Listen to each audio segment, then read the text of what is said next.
Good evening and welcome to Sunday Politics live on Trust TV. Thank you very much for making today's or this week's appointment. It's good to see you again. My name is Abdullahi Ahmed, standing in for your regular host, Suleiman.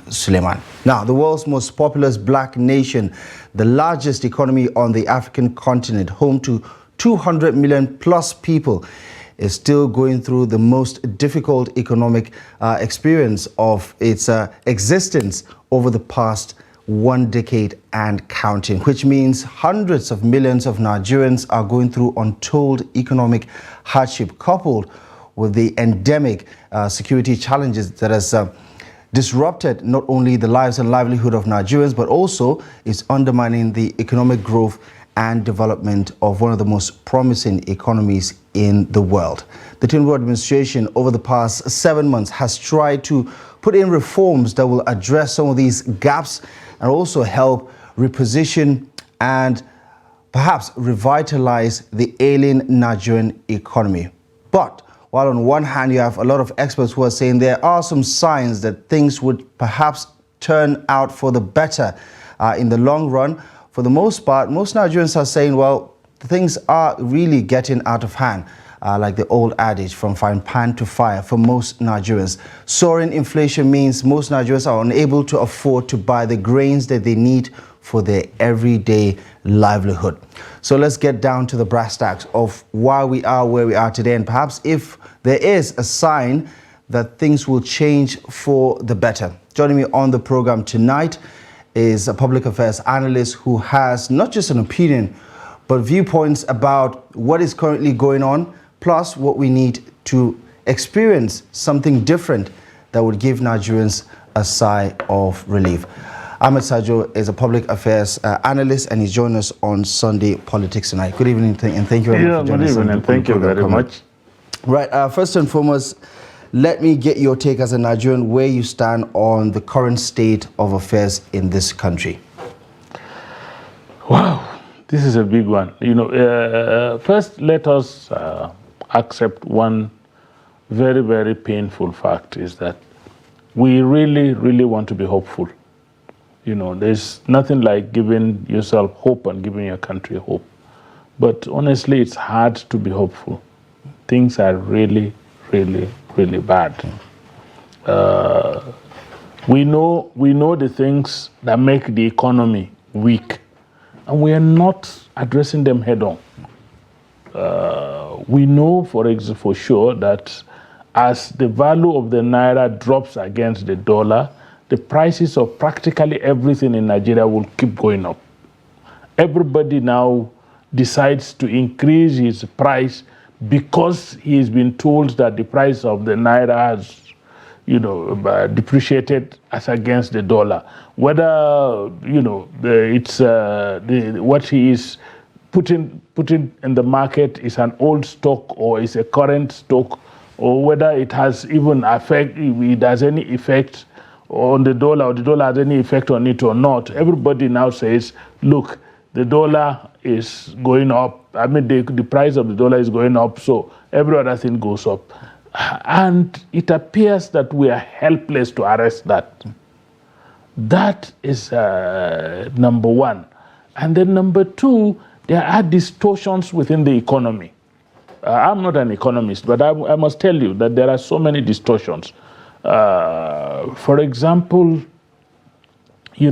everybody is asking for palliatives because of the discontinuation of subsidy on the fuel. Prices of transportation, prices of things have gone up, and transportation is a core factor of commercial activities or economic activities, and because of that, and of course, the terribly bad infrastructure that we have not been able to actually address, everybody is talking about we need to give palliative, we need to give palliative. I see it as a misplaced priority. What we should be asking for is our opportunities, not palliatives. And what we are also asking for is easing of burden. Nobody is talking, Isn't labor. Palliative and easing of burden almost the same thing? They are not the same. They are not the same. Okay. I'll give you an example. If you take a basket of onion from the north and you want to take it to Lagos, you may end up paying tolls by different groups of people, security agencies, by ministries responsible for produce inspection, ordinary thugs, local government staff. You pay in some instances above 20 different locations, you pay money. That is a burden on the buyer of the product. Why can't we have some succor for people who ferry goods across the nation? You know, when you just go out in Abuja here, you are in Abuja, just go out. You find the police will mount a roadblock, the VIO will mount a roadblock, the road safety will mount a roadblock, AMAC will mount a roadblock, ordinary thugs will mount a roadblock, and at every point you are supposed to drop 10 kobo, 20 kobo. And who pays for all this? The final consumer, the person you're going to carry. Why can't we ease some of these burdens? When you go to the market, you want to sell vegetables, simple leaves, and the market. You will pay federal government tax, you will pay state government tax, you will pay local government tax, you will pay AJO, you will pay. Why can't we reduce some of these things? We are inflicting some of this pain on ourselves, knowing that they are the ones that increase prices, not just the inflation itself alone. So I'm looking at a situation where we need to start looking, beyond talking, economics, within the context of the laws of economics and the textbook economy. In any case, Nigerian economy appears to defy textbook economics. Why do you say that? Because there are certain parameters that are indicative of progress or slowdown in the economy, and we've seen that play out. Like what? Like what? The principle of demand and supply, for instance. Say, for instance, which demand and supply. The my removal friend, of fuel subsidy. My friend, exactly. Okay, removal of fuel subsidy. After that, look, since I was born, and I'm not a young person. You may be a young person, but I am not. Since I was born, at the end of the rainy season, prices of foodstuffs go down. It is, once harvest begins, you will notice a downward slope in the prices of foodstuff. Right. Today, nothing has gone down. Yeah, but there is an explanation. Yeah, what insecurity. Is it? Insecurity. No. The harvests are not coming in as much as we used to. Yes, that is the explanation. No, please.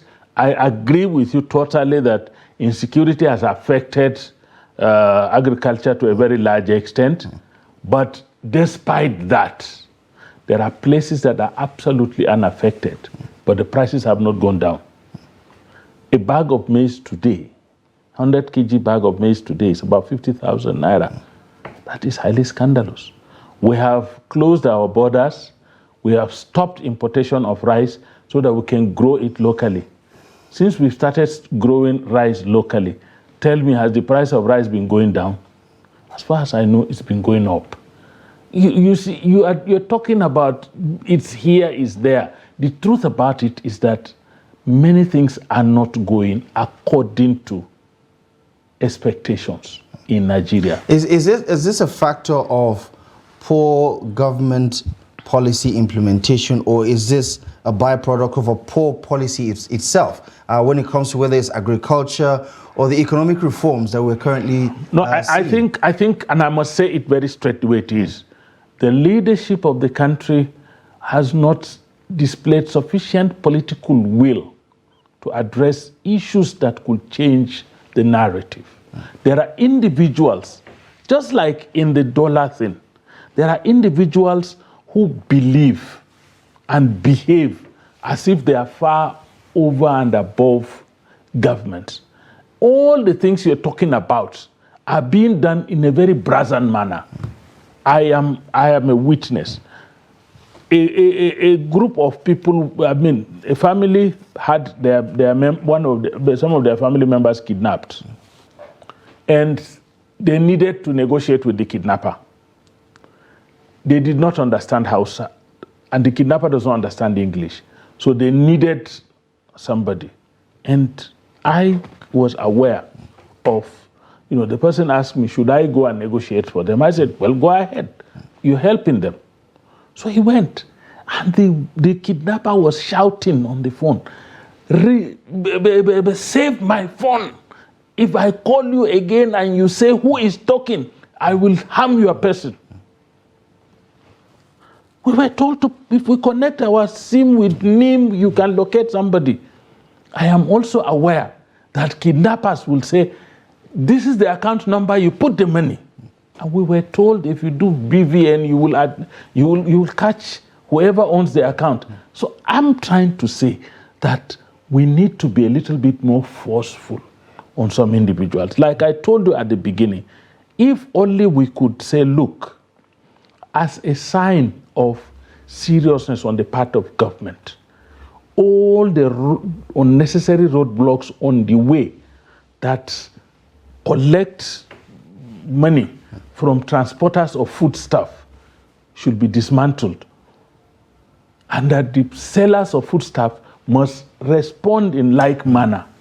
Yeah, but for the most part, we haven't seen an effective price control mechanism where the floors and the ceiling of price determinants are being set by either the regulatory body or even the federal government to say. Because, I mean, for one, we've seen subsidy being applied in petrol, but that in itself is not necessarily a full-fledged control mechanism, because before May of last year, when President Tinubu took over, there was that, but we've also seen a steady increase in the price of PMS, which, is like the nerve of the Nigerian economy. Anything happens to the price of petrol, everything else is going to be affected, goods and services alike. What would you say is the reason for the hesitance of the administration after administration to have a price control mechanism that caps certain price of goods and services so that the average Nigerian can withstand some of these economic shocks? My guess. My guess is that the people who, control the levers of our economy most likely are the ones that sponsor people to political offices. So it becomes very difficult for people to go, because a lot of the criminal activities that are going on, you know that you can pin your fingers on certain individuals. You're saying the current situation is good for their business? A lot of people, yes. A lot of people, yes. As you cry, some people are smiling to the bank.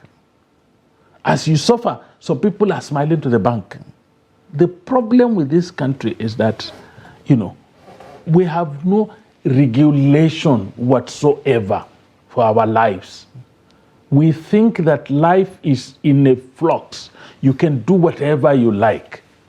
You can imagine now that if you just make an attempt to say somebody has been sentenced to death, you will hear, they will tell you, human rights, no, the death penalty is, but the people that are telling you death penalty is condemned, the people that are donor money for the human rights group to say death penalty is bad, have just recently killed somebody in their country through death penalty. So what I'm trying to say is that we need to sit down as a people and begin to ask ourselves, look, what is wrong with us? We need to develop, our leadership needs to develop sufficient political will to say whoever does wrong should be punished. Yeah. There are people who feel that in this country, they are untouchable. There are many people who feel they are so untouchable that they can do whatever they like and get away with it. Yeah. And we are suffering with the consequences of what they've been doing to us. Right. There are very many people there are people who hold, even if you want to do price mechanism, I was old enough to know when we had price control. What were they doing? The same group of people I'm talking about now, at that time, they would go and buy from the commodity boards with the price control and go to the market and sell it expensive to the people. And you know them. Everybody knows, you know who you sold these things to at a price control. When you see it in the market, in fact, let me tell you, you see this palliative that they are sharing. They will put picture. Actually, that's part of the problem. Wait, for some Nigerians, the palliatives are not even being shared. They will put the picture on the front of on the sack or on the carton. You will see that it's palliative, but you will see it in the market, and nobody is held responsible. A legislator just, shocked Nigerians by saying they were giving grains to share. He has brought his own to share. The other legislators have not brought their own to share till today. Nobody is asking them, where did you take your own to? Some of them sold it on the floor of the legislative house. Is that a suspicion of yours, or is something you know as a matter of fact? If something is given and is missing, what happened? It was But it hasn't been confirmed. Even the Ministry of Agriculture has been economical with the facts of the matter. But what we are saying is that somebody has come out to say. Nobody has come out to say he's lying. Well, some have really put it out there to say that nothing of such was indeed given to them, and we have to take their words. Wait. Face value, because if you want me to believe that nothing of such has happened, then hold him responsible for raising false alarm or for making a false statement. All actions should have consequences. That is how great societies survive. Right. All actions should have consequences. Hold him, take him to court for misleading Nigerians. Is that not an offense? If nothing of such had happened and he went out and said it to the public, and you think that what he did was wrong, that he raised an alarm and that he was trying to put Nigeria into some kind of condition, why can't he be held responsible? Yeah, I guess that's the prerogative of the government to do that. Exactly. Everything we're talking about is the prerogative of the government to do. Right. And unfortunately, over the past few years, Nigeria has had its own fair, share of economic downturn, which is coupled with the global economy itself, whether it's from the recession to COVID-19 and subsequently all the other issues that we've had to deal with. But what is your take on the current state of affairs, especially if we factor in the economic reforms of the current administration vis-a-vis what we're seeing right now around the impact of those reforms that are currently being implemented? I think recently the president spoke and said, listen, you're going to see the worth of this pain, this sacrifice in no distant future. It will pay off. Just give it time. Be a lot more patient. How do we square this circle where it is about sacrifices that we need to make for the betterment of this country, but also I think during this recent dialogue, the 21st dialogue of Daily Trust, you did talk about painfully that while most Nigerians have been asked to sacrifice and bear the burden, we're seeing what you describe as criminal opulence on the part of the 1% who are, almost living in a different reality in the midst of, this poverty or suffering that the majority of the country is going through. So how do we square this circle? Because it doesn't look as if we're all on the same page at the same time. Two things you must appreciate. First, that the social inequality in our polity is criminally unacceptable. It's unacceptable. Social inequality is too glaringly bad. A small percentage have all of the wealth that is required beyond their needs, and the vast majority have practically nothing. Now, on the part of the government, what I said at your dialogue, and I'm going to say it again, that for us to be convinced that it will be better, that we have to have a shared pain. If we don't have shared pain, we will not expect shared prosperity. That is just the bottom line. This is a period in which we are all told to make some sacrifices. Tighten your belt. Anybody who wants me to tighten my belt must also, within his own realm, tighten his or her belt. Or That's appear what we said. No, they have to, not appear. If you appear to, it's deceptive. I mean, but it's clear, all fingers are not equal. Agreed. Right? Agreed. But if you want me to share in the prosperity that you are planning for me, I must believe that you feel the pain I feel. Even if, marginally. but you must feel the pain I feel. And that's what we are trying to say. That is that realistic? And how realistic. do we do that? I mean, it's realistic. I can't imagine the president going to bed hungry today. Tonight. No, he's not going to go to bed hungry. So how do we share the pain? How do we share the pain? Because for most Nigerians, this is the reality. Going to bed hungry. No. The last time, the president issued a statement, which indicated that he understood where Nigerians were coming from. He said he's going to reduce the number of people that accompany him on trips. He's going to reduce the number of people on his convoy. At least it shows that he's concerned. And sometimes when you look at it this way, when a president, a minister, or a governor moves out with a convoy of 20 cars and above, by the time you do the mathematics with the cost of PMS and the rest, you know that, that level of display of availability on their part does not tally with the situation that we are in. We're not asking them to go and sleep hungry, but we are saying, look, do reduce some of the things that you enjoy. What about the subnationals? Because a lot of the conversation is tilted towards the center. The subnationals. And we're not seeing the buy-in of state governors to say, listen, we're all on board trying to solve this national crisis, which is of poverty, of unemployment, of insecurity and everything. But let me tell you again, another very serious contradiction in this country.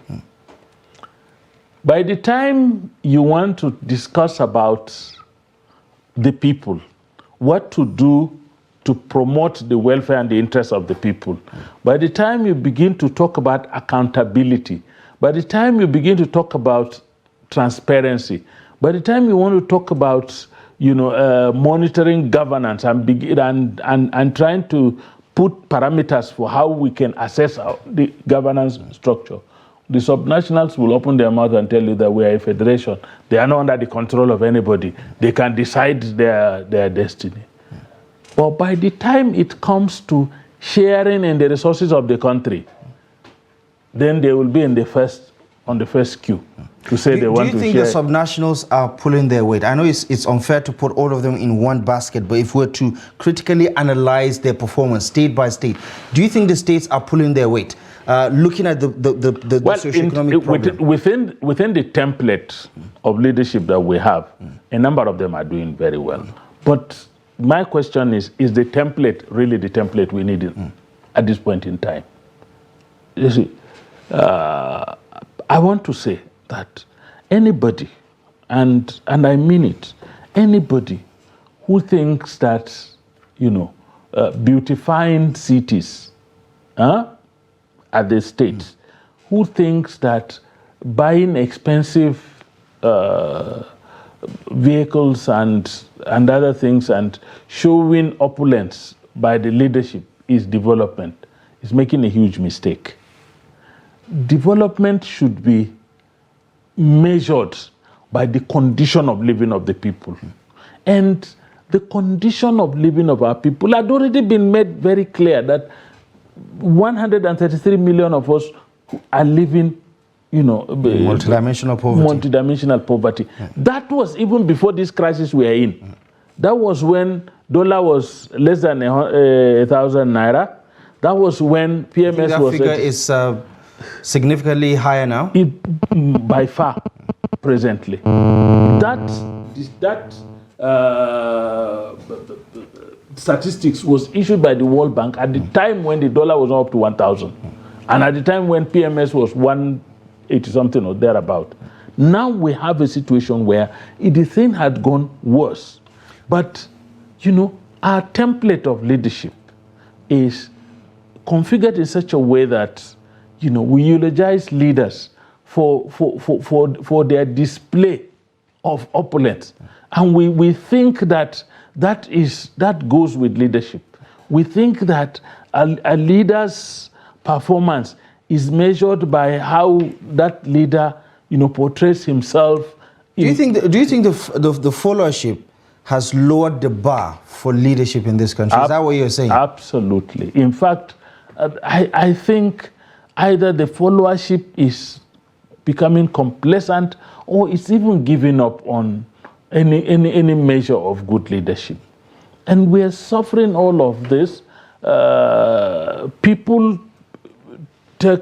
Somebody that was hardly, driving his car yesterday becomes a public official today, and then he has a fleet of cars and begins to behave one kind, and everybody begins to hail him instead of asking questions. Look, how did he come about all this?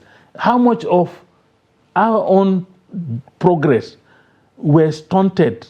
How much of our development was actually compromised for the person to own all of these things that he has? We don't even ask those questions. The questions we ask is, okay, he has made money. Where does he come from?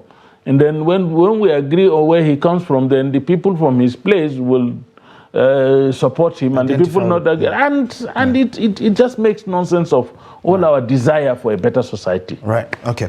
We're going to take a quick break. When we come back, there's a lot more to navigate, especially looking at the current state of affairs in Nigeria, where the situation is not looking particularly palatable for most Nigerians, given the current economic climate. Here's a quick reminder. You can be part of the conversation if you want to. If you have a thought, an opinion you would love to share, if you have a question for my guests, feel free to send them in. A phone line will be on your TV screen in just a moment for you to call in and be a part of the conversation. All of that and more coming up ahead after the break. Join us.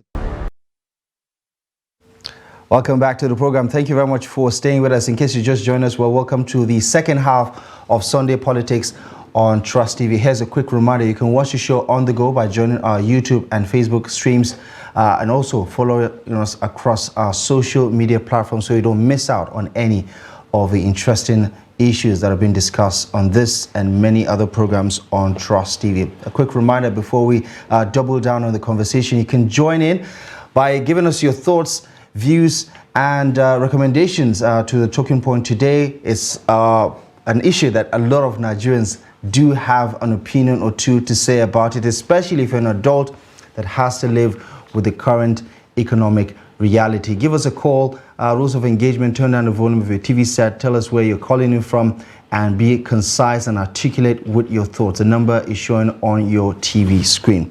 Back here with us in the studio is Comrade Ahmed Sajo, a public affairs analyst, helping us digest and, of course, interrogate some of the issues. We did talk about the social inequality. The gap between the haves and the have-not continues to widen and widen. And over the past couple of years, Nigeria and India have had to share the disgraceful position of the poverty capital. And one would say that India is making a lot more stride in addressing some of its issues. For the sake of numbers, it is having to deal with that. But Nigeria, for the most part, our political leaders keep saying over and over, even, global economic experts say Nigeria has no business, dealing with poverty at this particular scale. Do you think when it comes to the views about what the problem is, there's a sense that we are all on board? The governed and the governors are on the same page about what the problem is. But I think before we get to that, answer, we do have a caller on the line. Hello, good evening, and welcome to the program. Yeah, good evening, Abdullahi Ahmad, and the guest in the studio.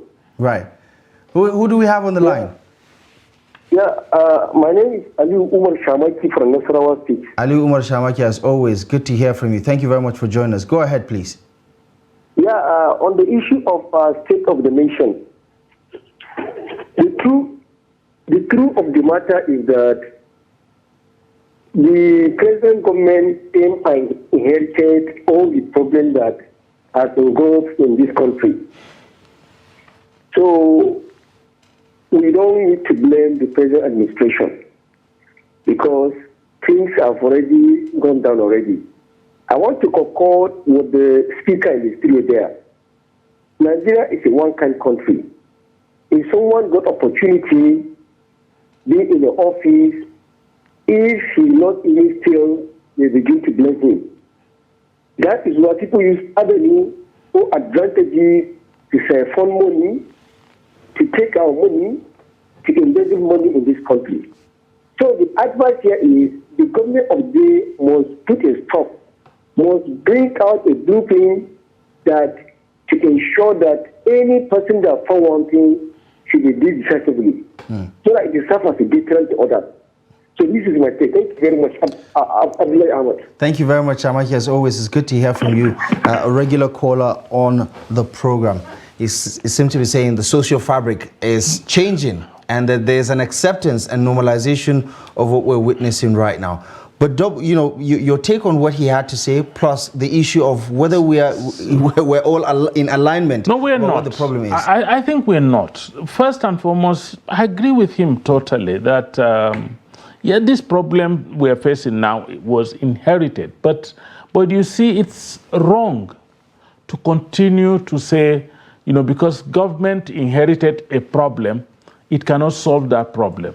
In fact, the very reason why we elect governments, why we invest power onto government, is so as to solve the problems, whether they're inherited, whether they're created, whether they were there before, or whether they come new. The purpose of government is to solve those problems. I know fundamentally, it's difficult for us to even address governance in this country, because if you go to the Constitution, check Part 2 of the Constitution, fundamental objectives and directive principles of state. Oh, okay, just hold that. The fact that it's not justiciable. Yeah, hold that thought for a minute. We have someone else on the line. Hello, good evening. I'm Usman from Abuja, Gwagwalada. Usman from Gwagwalada here in Abuja. Thank you very much for joining us on the program. What are your thoughts on this conversation? Okay.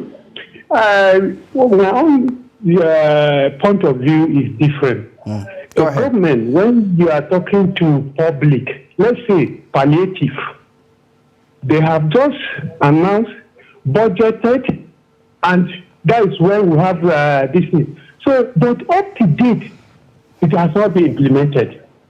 Whom are we fooling? Government go out to say something and says not to do it. So we believe in government, but when government says something and he didn't do it, you will no more believe in that government. And that is my own submission. Right. So we should be saying something that you can do based on your own capability. Right. Okay. Thank you very much for that apt point of view, Usman. Really appreciate you for adding your voice to the conversation. There is no sincerity, there is no honesty or transparency in the process. I told you, when you bring about issues of transparency and accountability in governance, then you begin to get resistance from people in government, especially at the subnational level. But I'm just telling you that if our constitution, if the Part 2 of the constitution were justiciable, perhaps we would have had the more serious addressing of issues that concerns the people. But those issues that says these are the purpose of government, these are the things government must do to the citizens, are not justiciable. Right. Okay. So how do you address the social inequality? Right. Exactly. Another caller on the line. Hello. Good evening. Thank you very much for joining us on Sunday Politics. Who's on the line? Okay, we've lost our connection there. Feel free to call back again. The number is on your TV screen. You talk about justiciable, objectives and things like that. I think we have someone else on the line. Hello, good evening. Hello, good evening. Hello, good evening. Hello, good evening. I'm sure it's not the baby that gave us a call, so perhaps maybe. Well, I can understand the language of the baby too. Yeah, exactly. I was surprised if the baby was the one calling. The baby is telling you that look, the parents are not having it easy, right? So it's affecting me. Exactly. Anyway, but what I'm trying to say is that, there's a section of the Constitution, like 36, for example, that talks about fundamental human rights. If your fundamental human right is affected, or that portion is abridged by anybody, government or individual, you can go to court and enforce it. But the section that says government is supposed to provide you good education, good health, good water, good this, if they don't provide, you can't go anywhere for redress. That in itself was, for me, a fraud against the people of Nigeria. Government must be held accountable, absolutely, for the provision of things that make life and livelihoods comfortable for the people. And that is where we're missing it. Nobody holds anybody, accountable for what the person did not provide that are supposed to be provided. You're talking about, like I said, I hold it that providing okay, let me tell you, all this palliative empowerment and the rest, sometimes at the point at which they are distributed is at the point at which the people sell it. They sell those machines that they are supposed to use to run business. They do this, they do. So is that something fundamentally wrong with that? We should look at it again. Is that something you would say that has been engineered in the Nigerian society to expect that from the government and then not be able to, I think make it count? What I always say is that government should provide opportunities. Those aspects of our national life that men like difficult that government can address. For example, we need to have an end to insecurity because majority of our people, not NLC people, the real people, the ordinary people. What do you mean our people? What do you mean not NLC? The NLC people are workers. They are already in the formal sector. Workers you have are their ordinary statistics. people too. You have their statistics. Yeah, but workers are ordinary people too. But at least they are supported. In Abuja here, for example, workers collect their salary, and virtually every ministry has transport, a bus for workers. I'm sure you're not saying that Nigerian workers are doing well. I'm sure. No, they are not doing well. Okay. They are not even paid a living wage. Right. But I am saying that they are still better off. There are people, more than 80% of Nigerians that are not connected in any way with the formal sector. These are the people that we should begin to configure what to do to them. And these are the people that are ordinary farmers on the farms that bandits do not allow to go to the farm. They're the ordinary traders who live by going from one market, village market, to the other. They can't move to those village markets any longer, and even if they move there, the bandits will scatter them or collect levies from them. We can end that. Is it fair to say, based on the current situation, that I know a lot of people don't like hearing this, but if you can oversimplify the situation, it's a total institutional failure, isn't it? Yeah. And any system, any society that builds very powerful individuals who are pretending over weak institutions will find itself where we are. We have very powerful individuals. There's no argument about the power of leadership in this country. But the institutions that they pretend over are very weak. And all this clamor of I want somebody from my village and all that is because institutions are weak. If you don't know somebody, the place that you needed to have support without knowing anybody is the police station. Even if you go to the police station, if you don't know somebody, you may not get the attention that you deserve. So the problem is that the institutions should be so organic that they can function for the people without expecting anybody to talk to them. But we don't have that. Look, those of us in the formal sector, those of us that are part of the statistics that you can pin your fingers on, at least we have certain protections that ordinary people don't have. As you are now, if you're walking out of here now and the police arrest you, you can flash your ID cards. You can call your office. You have colleagues here. You have management. You have leaders here that will go and protect you, at least talk for you. There are people out there who don't have even one person who can go and talk on their behalf. If they find themselves in an adverse situation, that's the end. We're talking about those people. And if you do not address the issue, you go around Abuja, for example, today, the very type of Almajiri children that graduated to Boko Haram in the northeast are now flooding the streets of Abuja. Nobody is saying, look, we need to address this now.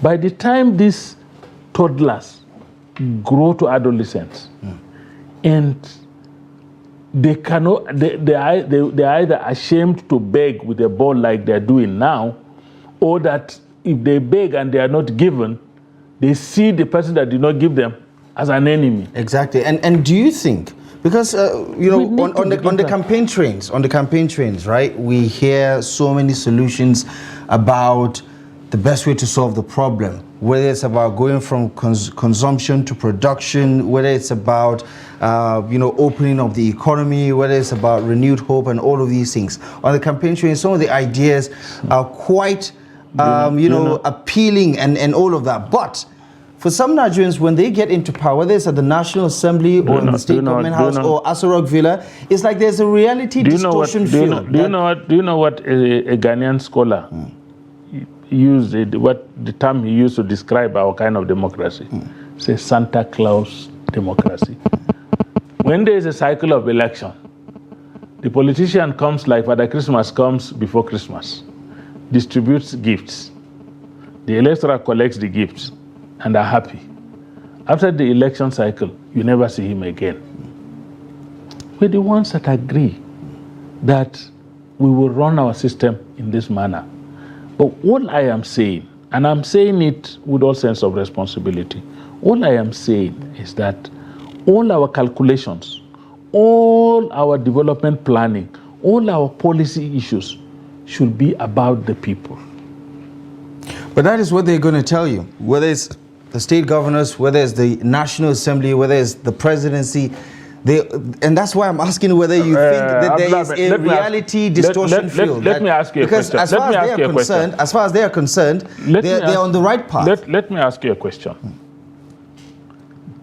Have you ever heard a government official in Nigeria, and I'm being very sincere, have you ever heard a government official declare his achievements by mentioning the number of people that he has actually touched? It's always the amount of money that was spent. We have built a road at so. We have built a hospital at so. We have done a school at so.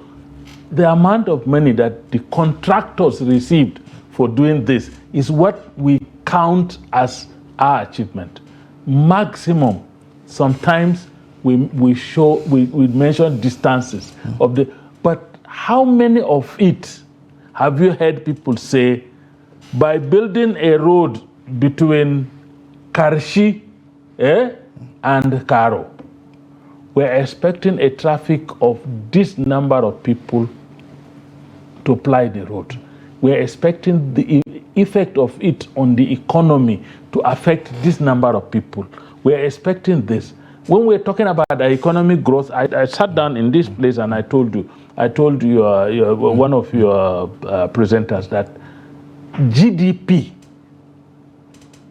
is not a measure of people's welfare. It's a measure of economic indices. But it does translate, doesn't it? It doesn't. Completely? Well, I'm not saying completely. You're saying it's inconsequential? Is that what you're saying? I'm not saying it's inconsequential, but it does not tally with the expectations of the people. It's a combination of factors.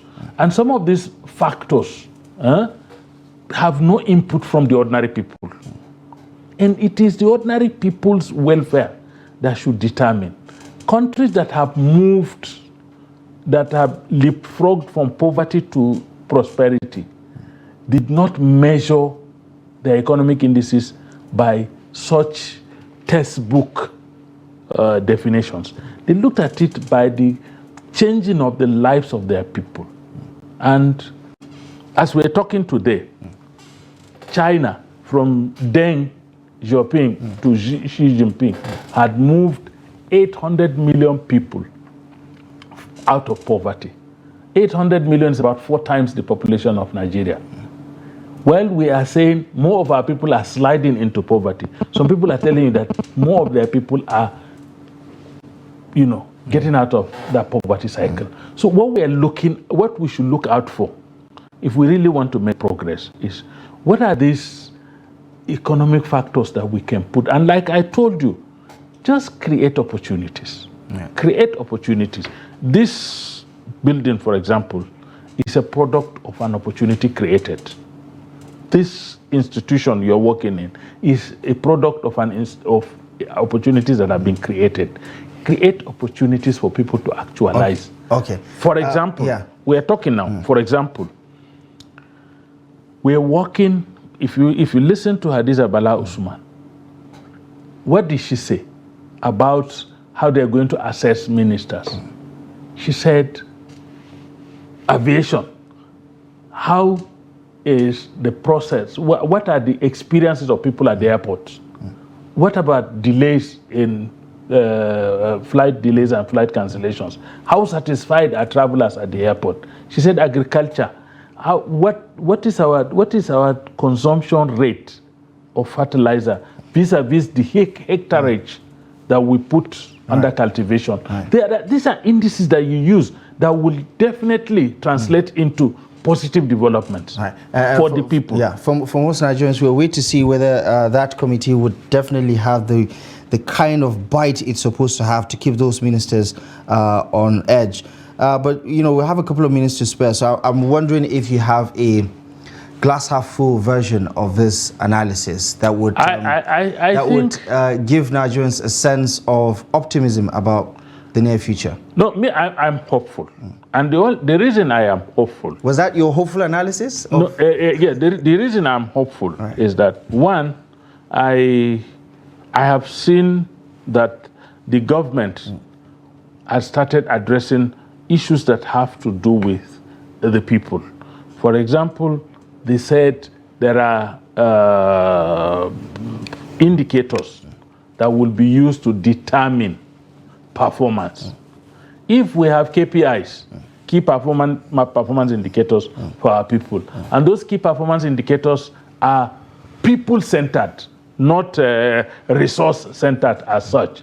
Of course, you need resources to achieve goals, but the focus should be the people rather than the resources. If we do that, either. Secondly, I'm hopeful because we now have a government that listens to outcries out there.